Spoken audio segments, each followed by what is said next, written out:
What's going on, guys? Welcome to Locked In. My name is Matt, and I'm here with a very special guest today. We have City Councilman Luis Ojeda. Thank you for being here. Thank you. Thank you for having me. Of course, man. So being a city councilman, I just want you to kind of tell us a little bit about yourself in general. Just, Yeah, born and raised in the city of Worcester. Come from a big family, 6 sisters, 5 brothers altogether, 5 boys. Grew up in the Pleasant Street, Piedmont area. Lived on Newbury Street. My dad actually, my sisters are still living over there. Going on close to 50 years now. Jeez. Attended all the Worcester public schools, Allen Park, Forest Grove, Doherty. From there, I went to Quincy. Played on the basketball team for 2 years. Won the state championship our second year. Had some really good ball players with us. And then transferred to UMass Amherst to be a student, to focus on sports management. I felt as though if I couldn't play sports professionally or whatever level after college, I wanted to be involved in sports. Right. So I was really involved in, any way I can be involved. And I became the athletic director at the Boys and Girls Club. Was that for like 10 to 12 years. And then, my son was born, and there was a point in time where, the hours at the Boys and Girls Club were 1 to 9. Yeah. And you can't raise a child working 1 to 9, right? You can't be involved as much as I wanted to be. So I found a job within the Worcester Public Schools to be a phys ed teacher. I got involved in that, started coaching as well. Coached Maine South basketball for a while. And then things started to change, I think, when you start realizing career-wise, like, okay, am I going to continue being a phys ed teacher, or is it time to move up? I always told students, you always want to achieve more. Mm-hmm. And if I'm telling them to do that and I'm not doing it, I didn't want to be a hypocrite. So I went and got my master's in education from Endicott College, and then got my admin license. And then from there, I applied to be an assistant principal. So I've been an assistant principal for 3 years now. Wow. I'm loving it. It's at University Park. Okay. And then, I opened up a sports business called TOK Sports. It's my kids' initials. And the idea was, we were in the works of figuring out what we wanted to do with it, and COVID hit. And honestly, I think that was the best time for us to say, let's go forward. And the idea was just to give kids access to skills training, multiple sports. So we do basketball, baseball, soccer. We've done lacrosse. We've done field hockey. We do volleyball. We run men's leagues. Mm-hmm. So it's just staying active as much as possible with our youth who don't have access to that. So we keep it at a low cost, and then and provide access, right? Opportunities to get into the gym, but also learn about education, mm-hmm. Nutrition, things like that. Helping with mentoring and college acceptances, or learning, what conversations you want to have with college coaches, or admissions and things like that. So right. That's where we're at now. Just came back from a basketball tournament with Worcester Team United.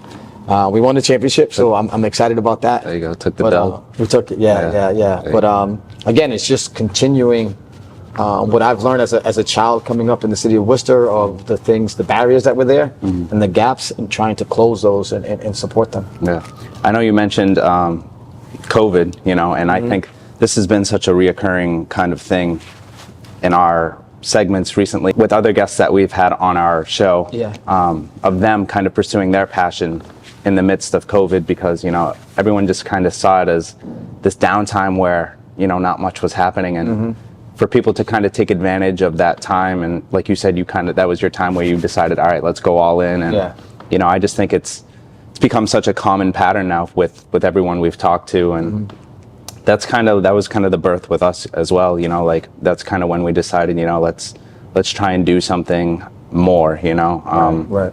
And it's cool to finally get to talk to somebody who is part of a community, as in like the city that we live in. Because mm-hmm. even at Lights Out, that's what we aspire to do. We aspire to kind of build a community, but in the same way, you have more personal ties with an entire city, but also with the youth, and you're kind of seen as this mentor figure towards some of them, I'm sure. Mm-hmm. Especially at the schools as an assistant principal, stuff like that. In the same way that we kind of want to mentor people to chase after their dreams and kind of give it their all. And, like you said, you didn't want to be a hypocrite because you're, you know, trying to inspire the youth to always want and achieve more, and you back that up with hard evidence. You know, you said, all right, I can't just talk about it, let me be about it. And setting that role is kind of very inspirational as someone growing up in Worcester, you know, because like you said before, like a lot of resources aren't there for some of the kids in Worcester. So kind of seeing someone who's been through the levels that you've been through, they can look at that and be like, okay, well, if Luis Ojeda did that, I could do that too.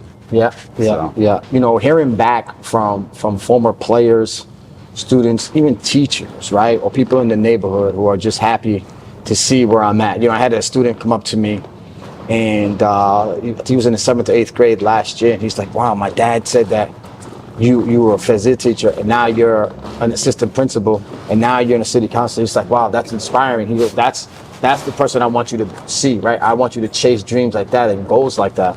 And you know, along this journey, you don't think about that, right? I just think about the work that needs to be done, right? You know, breaking down those barriers, filling in those gaps, and understanding that why weren't they being addressed when I was younger, right? Why weren't there resources? Why weren't there opportunities? So that's why, for me, that's what I'm pushing for, right? I understand those opportunities that our kids need, and I need to make sure that they're trying to get those. And it's not just the youth as well, right? It's also supporting the parents, because if parents don't know, then the kids don't know. That's on us as a city to show our parents, these are the options that we have. These are the opportunities that we have. So, you know, whether it's working with the local colleges and asking for them to create better pipelines or more pipelines, or be more involved in the neighborhoods that they're in, or even outside, just the city as a whole, to start focusing in that aspect, in that area. And so you mentioned, you know, kind of all the stuff that goes on behind the scenes in order to make these things come to fruition.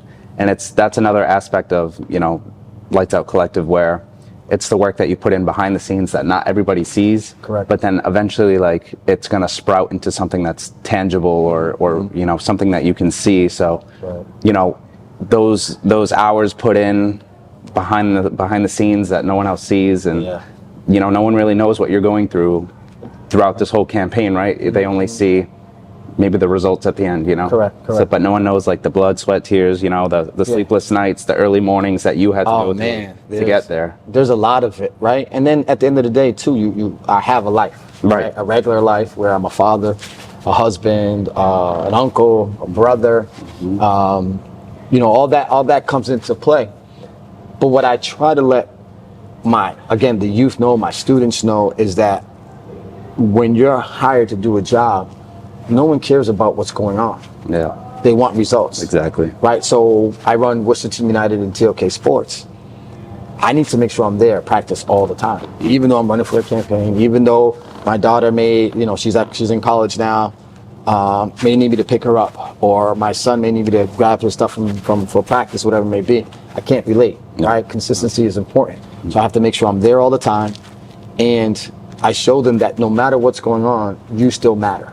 Right? And I think that's what I'm hoping we can do more as a city, right? There's a lot going on, but I think it's important to make sure that as a city and as councilors and the city manager and the mayor and everyone that works in our city departments know that the people are counting on us, right? They expect us, because that's the job. If things are going on in your home life, that's your home life, right? And not that people, you know, don't have sympathy or people don't have any compassion, but they're going through some serious things, right? They're struggling, and that's us as councilors to make sure that, you know, we're there with you. We're going to struggle with you, and we want your support as well, right? In this process. Yes. You are specifically overseeing District 4, right? So that's pretty much where, you know, I'm from, the Kelly Square area, stuff like that. But overall, was there ever a specific time where you chose, you know, this is where I want to see my path go down? Like, was there a specific moment in time where you were like, all right, I know this city, I've been born and raised in this city my whole life, and I want to take control or be more proactive in the development of this city? I think just knowing when I'm, you know, now that I'm older, right, you realize, like, wow, this was the reason why certain things were happening, or this is the reason why this doesn't get done. And understanding that District 4 isn't just Main South, right? District 4 there's so much more. And it's showing the people that no matter what part of the district, I'm here to support you, right? And figure out what those issues are and collaborate with the residents. As far as just picking on a reason why, I think it was just embedded in me from a young age. My father was really involved in the politics, really involved in the Puerto Rican community. When he moved here, there wasn't that many Puerto Ricans living in the city. Right. That many years ago, and he just wanted to make sure that they were okay, they were safe, that they were trying to enhance themselves, and what can the city do again to support them. At one point, he was known as the godfather of the Puerto Ricans, right? There you go. So that was pretty cool. Yeah. And then my mom, she worked every day just like Dad, and got up, had our breakfast ready for us, had dinner ready for us. She taught us to live by our morals. Be true to who you are. Don't ever change. Even when I was running for election, I had talked to her about it, and she had said it's like, just be true to who you are. Don't stare away. You know how I raised you. Be respectful. Be honest. And she worked for the housing department, so she had clients all the time. And it's interesting to know that the clients that she had, I've been the teacher or the coach to the grandchildren of the clients that she has. Oh, so yeah. It's like it just continues. Right.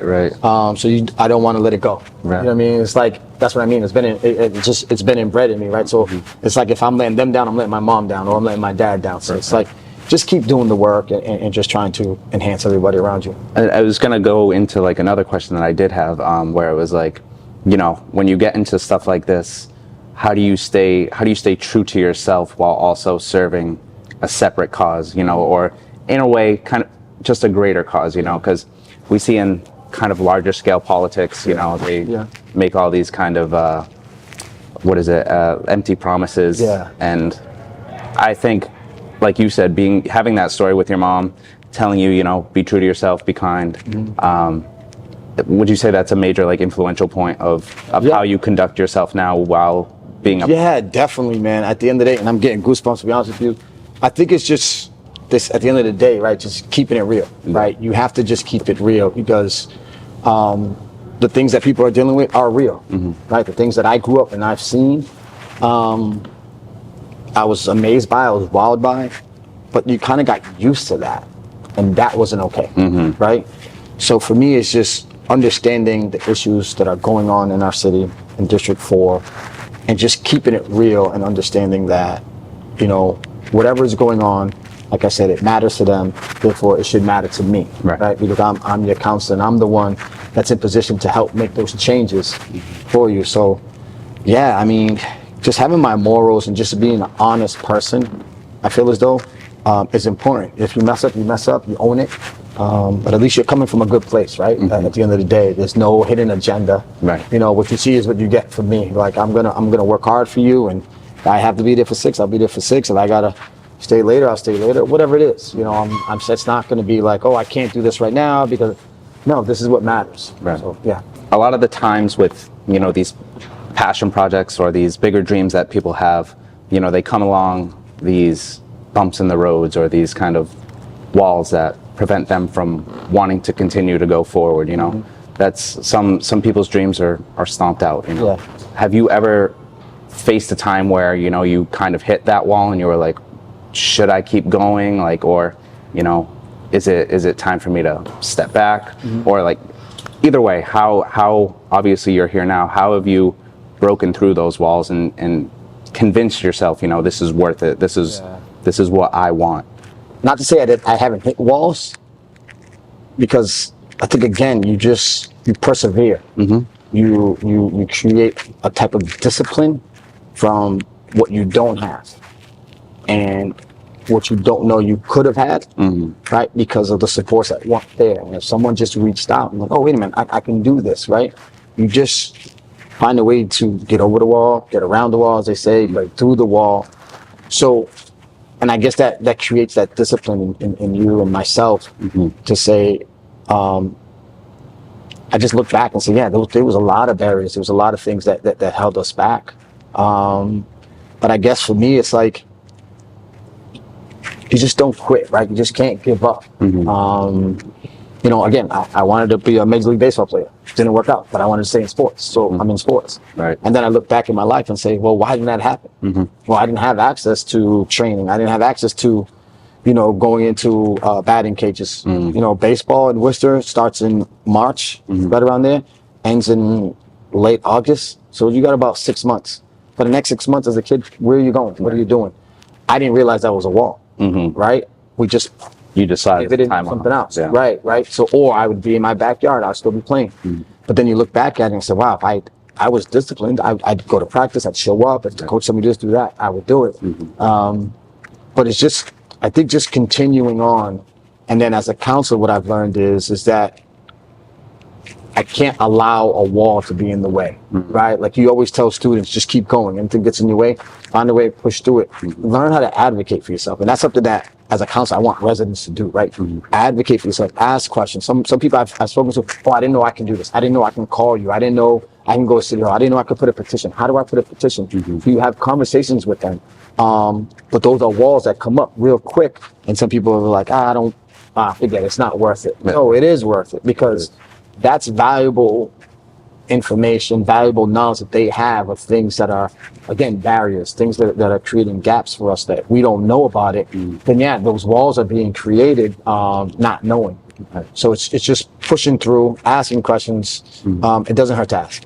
I've always kind of pushed the message of it's better to have known than to live a life of regret. So even, you know, like you said, your MLB career was cut short, but you found a way to kind of stay within the realm of sports and, you know, do the next best thing. Unfortunately, the resources weren't there for you growing up, but it's something that you hope is there for the next generation and something that you can contribute to.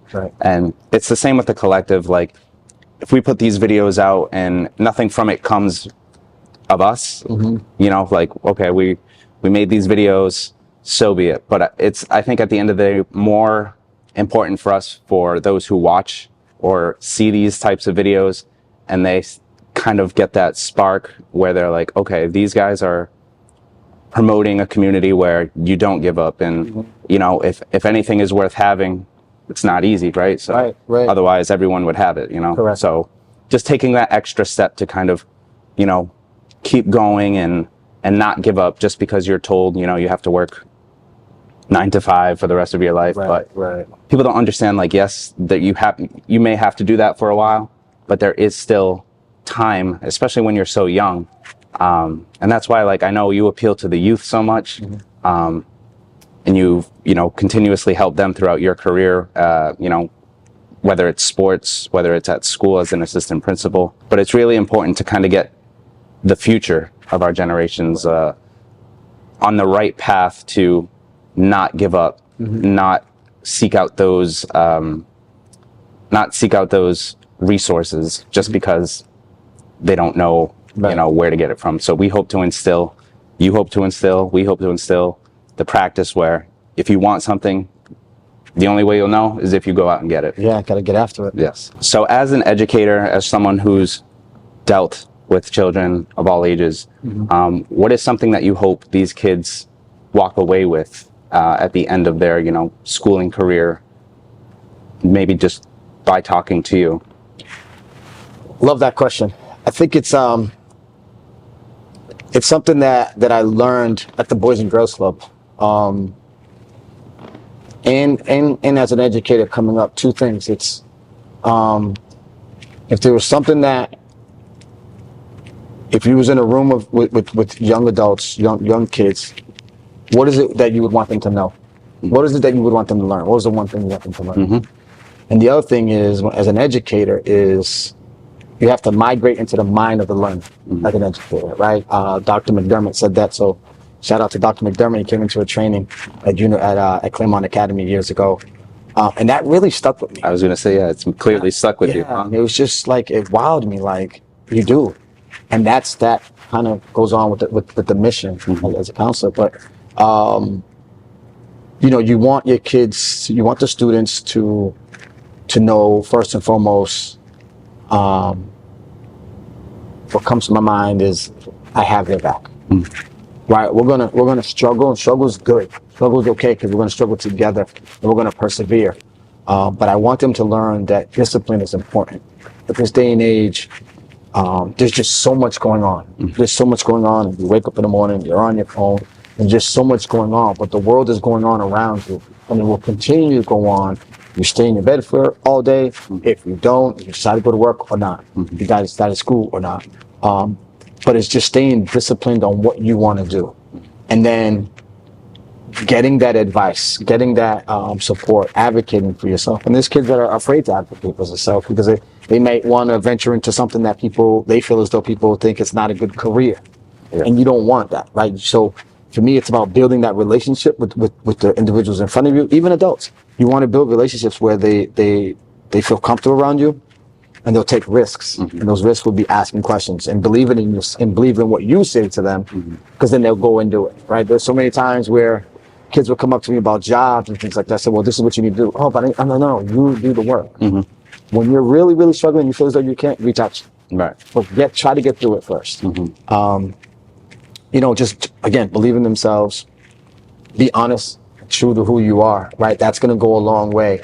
You know, kids will be kids, and they're going to make mistakes, right? I mean, whoever watches this, if you have my information, please reach out to me. But I don't think there was a point in time where a student can say where I was disappointed in them and I stayed with that disappointment, right? Like I let it go, move on, and you can continue to show them, right? You build such great relationships with kids, and it's important for them to know, yeah, you did mess up. It's okay, because I'm here with you, and we're going to get through this. And sometimes it's okay for them to learn how to get through it themselves, because that's how they learn the tools and learn who they are individually. So, you know, supporting them through the process and helping them along the way through the journey.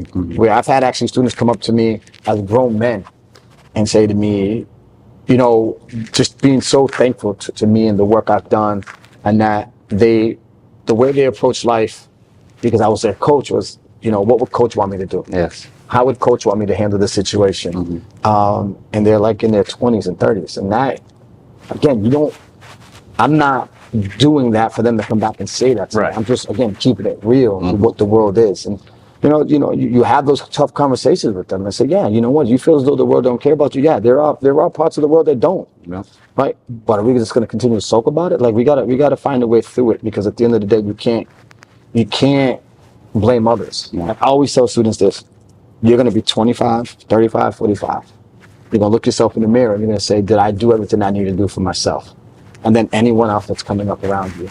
So there's a lot, obviously, but it's just being consistent, disciplined, and determined on what you are and who you're going to be. Yeah, I agree with that wholeheartedly. I know, always growing up, you kind of look up to people who inspire you, and whether it be a coach or a teacher, whoever it may be. But now, like growing up myself, I'm almost 30, and I think to myself, if there was a message that I would want to give out to people, I always try and envision a younger version of myself, and I'm standing in front of that younger version of myself. And where I'm at now, what advice would I want to give younger me in order to kind of better prepare that young boy for the world to come, Yeah. And I think, like you said, the discipline is such a key factor in growth as a whole. It's something that's, you can't really teach discipline, or you can't force someone to be disciplined. Right. At the end of the day, it comes down to them and what they choose to do. Like you said, the world's going to keep turning regardless. If you know you have like a workout that you need to get to at 10 a.m. or 8 a.m. and you choose to sleep in, that's on you. You made the conscious choice to skip your priority, and your discipline was lacking on that front. Right. and then like you said, yeah, the years, it's crazy because I mean, like I said, I'm only 29 right now, but like I look back so much and I just feel like, you know, I blink and a decade's gone by, you know. It's like, holy shit, like these past 10 years, like what have I try and reflect on it. It's like, what have I done? I try not to be too hard on myself, but it's like, it's something where you have to look back on and be like you said, did I do everything that I wanted to do? But then having the mindset to be like, okay, this is what I didn't do. Let's put that forward in the next decade to come. Right. And just being more, I guess, hard on yourself that way. Because pressure is good, right? They say, you know, pressure creates diamonds. So Yeah. So if you don't have that pressure or that motivating factor, you kind of just gonna watch life go by, you know. So yeah, being a mentor to not only the community as a whole, the city as a whole, but especially to kids, you know, I think that is such a huge thing that is lacking in society today. A lot of younger kids kind of look up to these other online personalities that really don't push the right agenda. They just make you think, hey, if you do this, you'll have all this money in the world. But again, they don't show you what happens behind the scenes for them to get there. It might not be the most ethical, you know, path to success. And some people are willing to cut corners to get where they need to get to. But at the end of the day, you just staying true to yourself. At your core, you know who you are. So yeah, I think you know, Joyner Lucas, we did the street honoring of him on where he grew up on Dewey Street. And I think the most important thing is being able to just keep it real, right? I'm not expecting anyone, because they become famous and rich, they earn that money, they earn that title, they did the work for that, right? I just wish they would do more when it comes to the perception of that, of what they went through, because no one sees that work, right? They don't see the work you're putting. They don't see the work I put in, so they don't understand the work that actors and entertainers and athletes put in. They just see, wow, 100 home runs, 50 home runs, 60, whatever it may be, or touchdowns here or there. But I wish we can see more of the work that they put in. I would love for them to be more involved in the community where they came from. I think it's important because at the end of the day, they have such a huge influence, right? And I know I have that, right? So it's like you have to try to lead by that example, right? And at the same time, I'm human, right? I was just going to say. At the same time, I'm human, right? So so there's times where I may be like, no, I want to just chill out. And I'm like, I can't. Because my why is their why, right? And I've learned that. So, you know, as a counselor, people always ask me, what's your why? What's your why? Well, my why in the beginning was because I have an opportunity to continue the work that's been done, right? Former counselor Sarai Rivera. And that was a huge dedication of her life, raising children. She had some health issues as well, and she persevered. She kept going through it. And I respect that 100%, right? And it's for me to keep that torch going, right? To keep pushing that forward. So when kids, you know, look up and they say, wait a minute, who's my counselor? Like, oh, wait a minute, that guy lives on the street, or that guy's my coach, or wait a minute, he knows my mother and father. He continues to do the work. So I just feel as though, you know, when people are in position, what's really going on in the world, right? A lot of people, you know, they'll show up on Tuesday night. We'll have a petition or orders or resolutions, right? And people will get really upset based on the votes and stuff. And for me as a counselor, it's like, we really have to have some type of compassion for our residents. We're in a situation where the world is changing really fast. It's changing fast for everyone, right? And there are things that are going on outside our realm of our city government, and people want us to be more involved in that stuff. But we really can't make any changes or impact or dent, although we can't. But what I find interesting is what's going on some decisions that are being made outside are affecting us. Right. So then now we have to work on policy to start changing that, but to take care of us. But for everything that's going on in other countries, yeah, we have to show support to our residents, right? And that's something that, you know, we were shut down several times at City Hall for some of those reasons.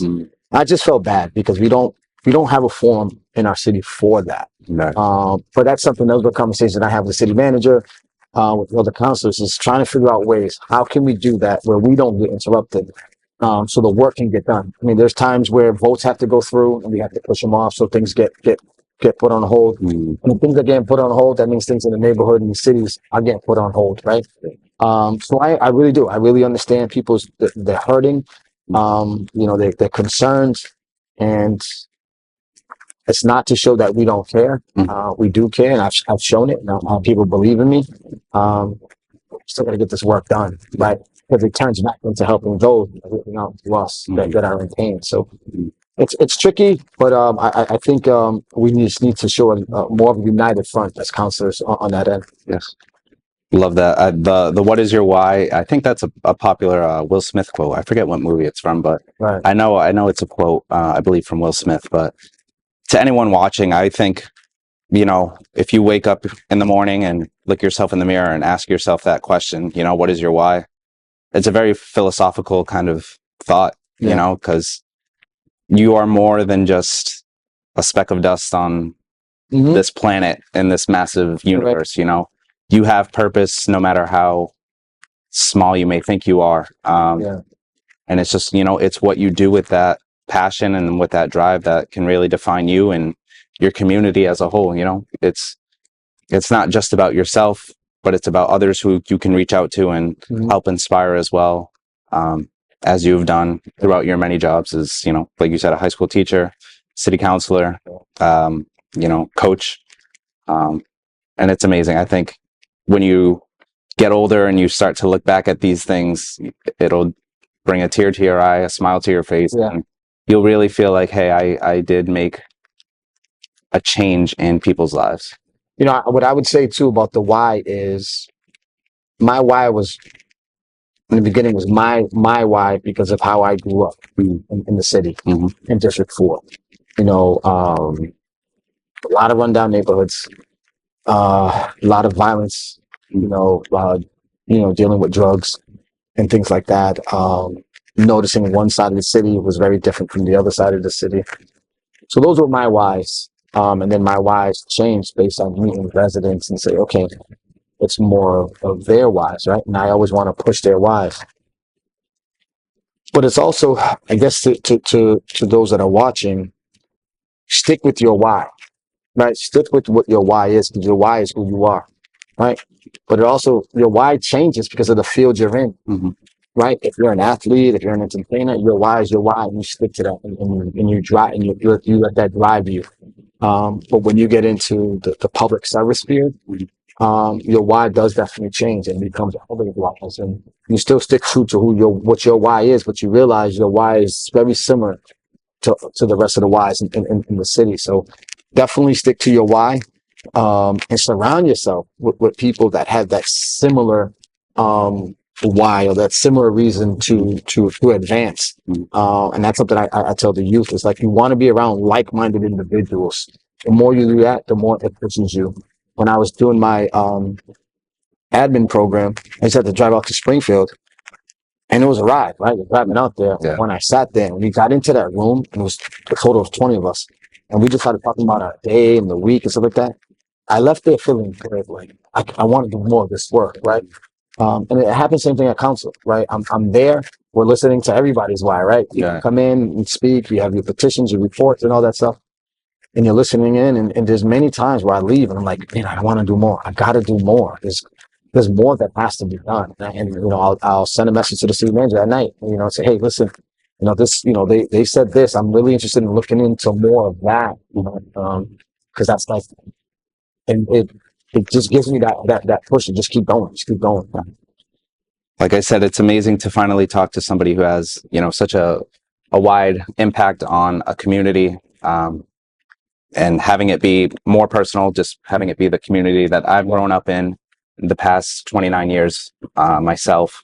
It's very inspirational to kind of see, and then to kind of hope to take that knowledge and put it into what we do at the Lights Out Collective, and hopefully, build a community of the same thing, like-minded thinkers. You want people who are just as passionate, just as motivated as you are, you don't want that echo chamber, but you still want to test each other, push each other to be the best version of themselves that you can. And I think that's what the city of Worcester, the residents, that's what we've been trying to do for some time now. And thank you for your help in doing so.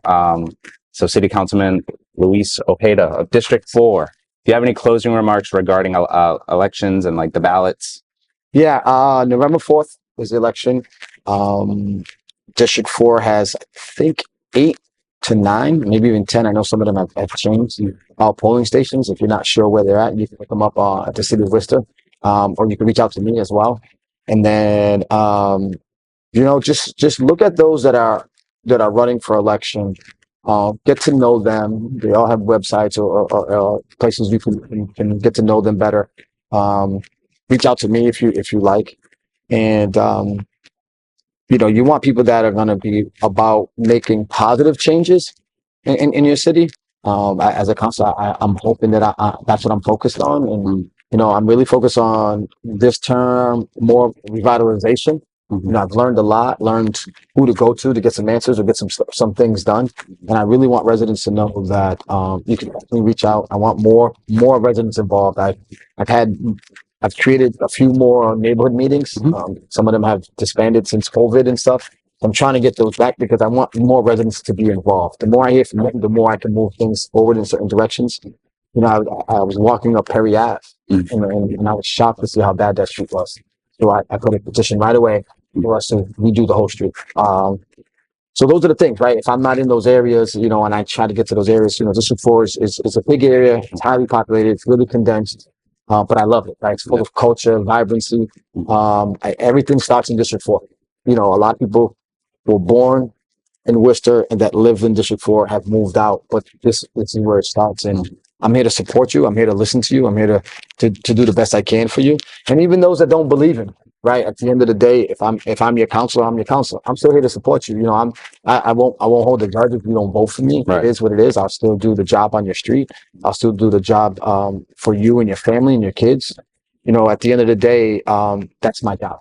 And I'm hoping to continue doing the work and see how far this goes. Perfect. All right. We will definitely link any of your information within the video itself. For anyone watching, feel free to contact Mr. Ojeda. I'd like to thank Electric Haze for hosting us. 26 Millbury Street. Very cool place. They're about to have a hip hop show. So if you're ever in the area or want to check things out, there's always something going on here. Yeah. They have some really good fun here. They actually, during the summer, they were had a little block party. I think it was every Sunday. There you go. And they have a block party here. So Victoria is a really, really nice person. She actually, I believe she lives in the neighborhood as well. So she's really involved in what goes on. And that's something too that's important, right? You want your business owners to be, in the city, being involved, being a step away or whatever it may be. And that's some of the work I've done with some of the new businesses in our city. Yes, we've had a bunch closed, but we've actually had a bunch open up too in District 4, and I've been a part of a lot of those grand openings and ribbon cuttings, but it's supporting them. And the cool thing, some of them have been my former students or kids I've had at the Boys and Girls Club. So I think that's important. Yeah, for sure. Well, thank you again for taking time out of your busy schedule. Thank you. We appreciate you being here, and we look forward to November 4th. Same here. Thank you.